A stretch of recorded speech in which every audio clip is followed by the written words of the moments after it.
Egypt के शहर Alexandria के साहिल से 6.5 किलोमीटर दूर ठीक इस जगह पर डीप सी डाइवर्स ने समंदर के बॉटम पर कुछ ऐसा देखा जो बिल्कुल भी नॉर्मल। हम जानते हैं कि दुनिया का 70% हिस्सा पानी है, जिसको अभी तक हमने सिर्फ 5% भी एक्सप्लोर नहीं किया। ओशंस के अंदर ऐसी मखलूक भी मौजूद है जिनको आज तक इंसान ने नहीं देखा, और इनमें कुछ ऐसे राज भी छुपे हैं जो हजारों साल पहले दुनिया में रहने वाले इंसान छोड़ गए थे। कभी रिसर्च वर्क का बहाना तो कभी सी एडवेंचर का। ये राज एक एक करके खुलते जा रहे हैं। आज आप जानेंगे 10 ऐसी चीजें जो डीप सी डाइवर्स को समंदर के बॉटम से मिली। नंबर 10, क्या कभी कोई रिवर समंदर के अंदर मौजूद हो सकती है? जाहिर है इसका जवाब होगा नहीं।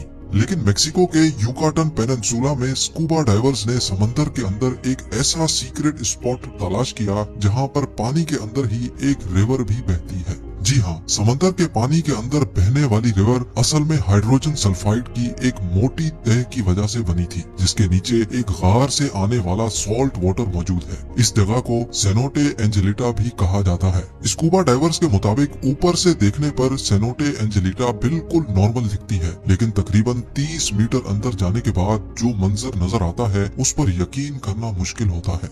नंबर 9, अमेरिका में फ्लोरिडा के बीचेस बहुत मशहूर हैं, जहां पानी के साथ साथ अक्सर सी शेल्स, क्रैब्स और मुख्तलिफ समंदरी मखलूक भी तैरकर साहिल पर आती है। लेकिन अक्टूबर 2012 में पोम्पनो बीच पर मौजूद लोग तब हैरान और परेशान रह गए जब उनको समंदर के साहिल पर एक बहुत बड़ी आंख मिली। जिस आंख का साइज इंसान के दोनों हाथों के बराबर हो, वो देखने में वाकई किसी बहुत बड़े समंदरी मॉन्स्टर की आंख लगेगी। इस आई बॉल की फोटो सोशल मीडिया पर आग की तरह वायरल हो गई। चंद लोगों का ख्याल था कि जिस मॉन्स्टर की आंख तैर कर साहिल पर आ सकती है, वो जरूर साहिल के आसपास ही कहीं भटक रहा होगा। इस खौफ की वजह से लोगों ने फ्लोरिडा के बीचेस पर जाना ही कम कर दिया था। लेकिन जब ये आंख वाइल्ड लाइफ के डिपार्टमेंट में भेजी गई तो वहाँ कई एक्सपेरिमेंट्स और रिसर्च के बाद ये मालूम पड़ा कि ये आंख किसी मॉन्स्टर जायंट की नहीं बल्कि एक नॉर्मल स्वॉर्ड फिश की है, जिसको किसी मछेरे ने पकड़कर उसकी आंख निकालकर वहीं समंदर में फेंक दी होगी। नंबर 8, इजिप्ट के शहर अलेक्जेंड्रिया के साहिल से 6.5 किलोमीटर दूर ठीक इस जगह पर डीप सी डाइवर्स ने समंदर के बॉटम पर कुछ ऐसा देखा जो बिल्कुल भी नॉर्मल नहीं था। जब बात फ्रेंच आर्कियोलॉजिस्ट फ्रैंक कोडियो तक पहुंची तो उन्होंने इस जगह पर तहकीकात शुरू कर दी। हैरत अंगेज तौर पे इस जगह से 64 शिप्स, 700 एंकर्स, सोने से भरे हुए खजाने, 16 फीट लंबे स्टैचूज, टूटी फूटी इमारतों के हिस्से और छोटे छोटे पत्थर मिले जिन पर अजीबो गरीब लिखाई से कुछ लिखा हुआ था। जो खंडरात के नमूने यहाँ से मौसूल हुए वो समंदर के अंदर ही कई किलोमीटर तक फैले हुए थे। मालूम पड़ा कि यहाँ पर 2300 साल पहले इजिप्ट का एक बहुत बड़ा शहर हुआ करता था, जो शायद इजिप्ट का मेन पोर्ट सिटी था और शायद जहाँ से मुल्क के कई कारोबारी मामला चलाए जाते थे। ये पूरा शहर आज थॉनिस हेराक्लियन के नाम से जाना जाता है, लेकिन हजारों साल पुराने इजिप्ट के इस पोर्ट सिटी को सैलाब खा गया या ये सुनामी की नजर हो गया, इसका अंदाजा किसी को भी नहीं है। नंबर 7, समंदर में 1 किलोमीटर डीप मछली की एक ऐसी किस्म भी रहती है जिसको देखना भी जापान में बहुत खराब समझा जाता है। इस मखलूक को जायंट और फिश कहा जाता है, जो अपनी जिसामत की वजह से अजीब समंदरी मखलूक भी कहलाई जाती है। समंदर में 1 किलोमीटर नीचे रहने वाली इस अजीब गरीब और फिश की लंबाई 50 फुट से भी बड़ी होती है और इसको देखते ही पहला ख्याल यही आता है कि ये कोई समंदरी सांप या अजदहा होगा। जापान में ये माना जाता है कि समंदर के साहिल पर और फिश का नजर आ जाना कुदरती आफत के आने का एक सिग्नल होता है। लेकिन साइंसदानों के मुताबिक ग्लोबल वार्मिंग की वजह से समंदर के बॉटम पर रहने और बसने वाली मखलूक सतह समंदर का रुख करने पर मजबूर है। नंबर 6, अंडर वाटर स्पोर्ट्स में समंदरी दुनिया देखना वाकई एक दिलचस्प काम है, लेकिन इस एडवेंचर के दौरान किसी के सामने अचानक से ये स्टैचूज आ जाएं तो कैसा होगा। वेस्ट इंडीज के साहिल से कई किलोमीटर दूर इस मकाम पर समंदर के बॉटम पर मौजूद ये है अंडर वाटर स्कल्पचर पार्क। 2006 में लॉन्च करने वाले इस पार्क के पीछे एक ब्रिटिश आर्टिस्ट का हाथ है, लेकिन इस स्कल्पचर पार्क के बनाने के पीछे जो मकसद है वो इस पार्क से भी ज्यादा दिलचस्प है। समंदर में मौजूद छोटी बड़ी चट्टानें मौजूद होती हैं, जिनके अंदर छोटी मछलियां अपने आप को महफूज समझती हैं। लेकिन जिस जगह ये चट्टानें मौजूद नहीं होती, वहाँ जाने से छोटी मछलियां अवॉइड करती हैं। 800 स्क्वायर मीटर पर फैले इस पार्क को बनाने का मेन मकसद छोटी मछलियों को शेल्टर प्रोवाइड करना था। इस आर्टिस्ट का कहना है कि इस पार्क को बनाने के बाद लाखों मछलियों ने इस जगह का रुख किया। इस पार्क में 100 से ज्यादा मुख्तलिफ किस्म के स्टेचूज मौजूद हैं, जो देखने में बहुत अनोखे लगते हैं।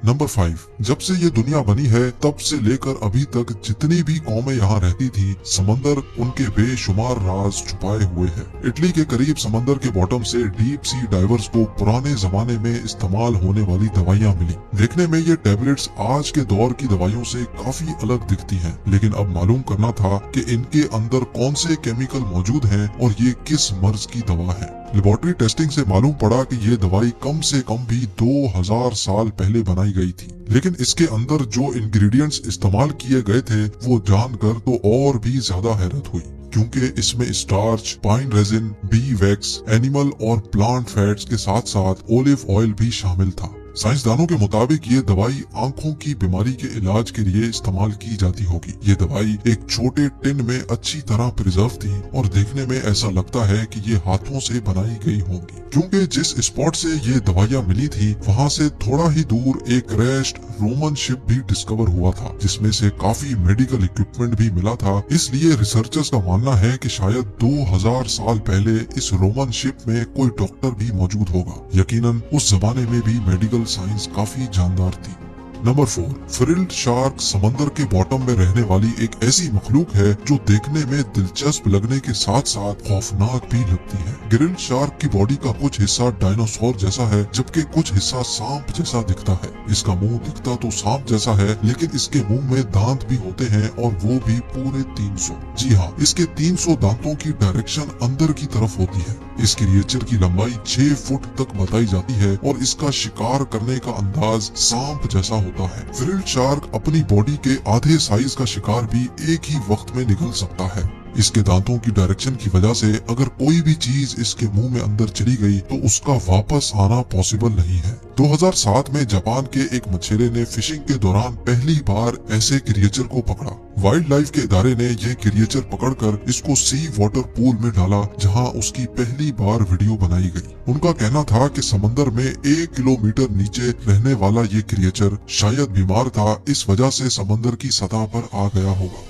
नंबर 3, जिन लोगों को हॉरर मूवीज देखने से डर नहीं लगता वो अमेरिका में मौजूद कैंप क्रिस्टल लेक जरूर विजिट करें, क्योंकि इस लेक के बॉटम में मशहूर horror film Friday the 13th के सीरियल किलर जेसन वोहीस का एक स्टैचू आपका इंतजार कर रहा है।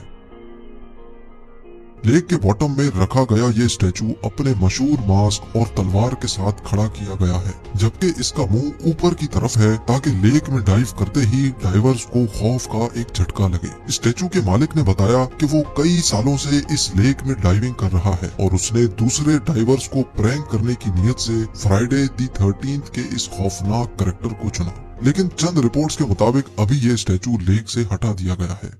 नंबर 2, रिसर्चर्स की एक टीम को वर्ल्ड वॉर 2 में तबाह होने वाले एक फाइटर प्लेन का ढांचा मिला। माइक्रोनेशिया के समंदर के बीचों बीच रिसर्चर्स को वर्ल्ड वॉर 2 में तबाह होने वाले कई फाइटर प्लेन्स, टैंक्स, गाड़ियां और डाइव बॉम्बर्स मिले हैं। आज से 80 साल पहले वर्ल्ड वॉर 2 में 50 जापानीज शिप्स और 230 एयरक्राफ्ट समंदर में क्रैश हुए थे, क्योंकि ये स्पॉट ओशन के बिल्कुल मिडल में है जहां पानी हद से ज्यादा गहरा है। इस वजह से अभी तक कई एयरप्लेन्स और शिप्स का मलबा तो आज तक नहीं मिल सका। इसकी एक वजह यह भी है कि जब प्लेन समंदर के अंदर क्रैश होते हैं तो वो प्लेन जैसे नहीं दिखते, जिनको देखकर अंदाजा लगाना मुश्किल होता है कि ये कोई प्लेन है या फिर कोई समंदरी झाड़ी।